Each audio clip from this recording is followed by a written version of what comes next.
Halo semua, selamat datang kembali di tutorial React. Ya, lanjut lagi. Maaf banget baru bisa bikin video lagi karena beberapa waktu lalu saya sempat sakit. Oke, nah hari ini alhamdulillah bisa saya lanjutkan lagi. Eh, untuk kesempatan kali ini saya akan lanjutkan mengenai props ya. Jadi di React itu ada value atau ada namanya apa ya? Namanya jadi seperti ini. Jadi saya udah bikin dua komponen ya. Pertama ada user fungsional, ada user class. Ini sebenarnya komponen yang sama, hanya saja beda tipe. Kalau misalnya ini yang fungsional ya, yang pakai fungsi langsung, ini yang pakai kelas. Kalau isinya sama, ini saya kasih style sedikit. Nah, ini akan saya coba import ya.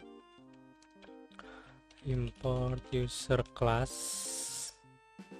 terus juga import user fungsional. Nah, saya akan coba masukkan di sini.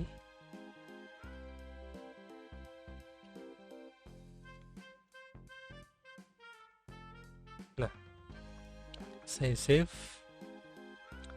Nah, kurang lebih seperti ini. Jadi sebenarnya sama aja, hanya beda kelas, yang satu kelas, yang satu fungsional. Jadi di sini ada gambar seperti list user komponennya ya.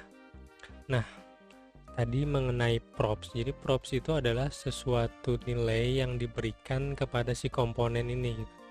Jadi nanti dia bisa bersifat dinamis tergantung dari nilai yang diberikan kepada si komponen tersebut. Contohnya seperti ini. Misalnya saya mau coba, misalnya ini saya jadikan seperti ini nih. Contohnya memberikan si props ya. Misalnya sini saya kasih name-nya itu adalah misalnya di sini rdcode channel. Saya kasih value email juga. Emailnya rdcode@gmail.com ya, misalnya gitu. Nah, ini adalah namanya props. Jadi kita memberikan nilai, suatu nilai dengan key tertentu, namanya name.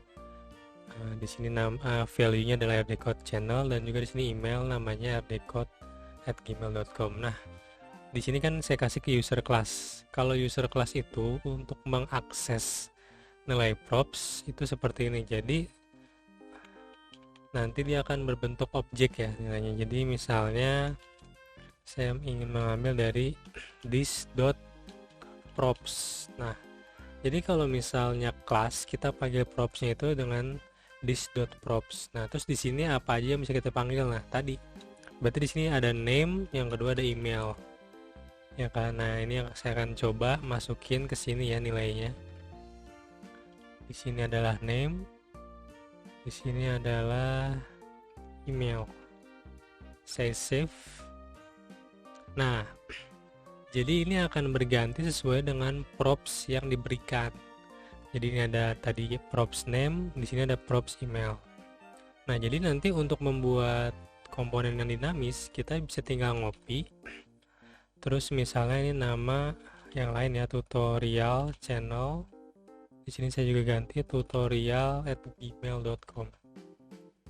Nah, ya kan? Jadi bisa dinamis gitu. Jadi ini di render sesuai dengan value dari propsnya, ya kan?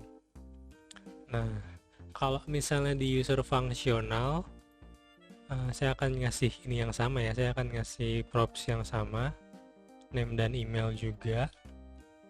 Misalnya ini editing channel, editing@gmail, saya kasih dua ya. Yang satu lagi coding channel, ini coding@gmail.com. Nah, ini kan fungsional ya, masih belum. Nah, untuk fungsional aksesnya langsung di argumen sini, di parameter si function. Sini bisa kita kasih apa aja. Kalau saya bisa kasih nama props ya. Nah, untuk mengaksesnya seperti tadi, kita panggil ada name, ada email, props ya kan. Nah, ini akan saya masukkan ke sini seperti tadi, sama seperti kelas komponen. Emailnya juga akan saya masukkan ke sini. Kalau saya save dan hasilnya adalah sama ya. Jadi itu adalah props ya, yang bisa nilai yang kita berikan kepada suatu komponen yang bebas kita mau ngasihnya propsnya apa aja sesuai dengan key dan value-nya. Nah, di sini juga bisa kita kasih bentuknya bukan cuma string tapi angka juga bisa. Misalnya di sini saya kasih subscriber ya. Nah, kalau khusus untuk integer itu kita langsung pakai kurung awal gitu. Jadi kayak menuliskan variabel. Ya kan? Kalau misalnya gini berarti seperti string biasa. Nah, ini seperti ini. 1 2 3 4 misalnya di sini saya kasih random 4 5 6. Ini saya kasih 8000. Nah, ini kan bentuknya angka ya. Nah, di sini tinggal saya tambahkan lagi subscriber ya. Sini saya akan tambahkan sama. Di sini juga akan saya tambahkan subscriber. Nah, ini bentuknya angka ya. Bisa juga misalnya kita mau masukin suatu variabel. Misalnya di sini ada cons ya, cons name. Saya kasih name aja satu. Sini rdcode. Nah, rdcode ini kalau kita mau pakai variabel sama pakai kurung awal juga, kita expression dari si variabelnya. Terus misalnya di sini kasih email deh. Satu lagi ya, cons email rdcode@email.com.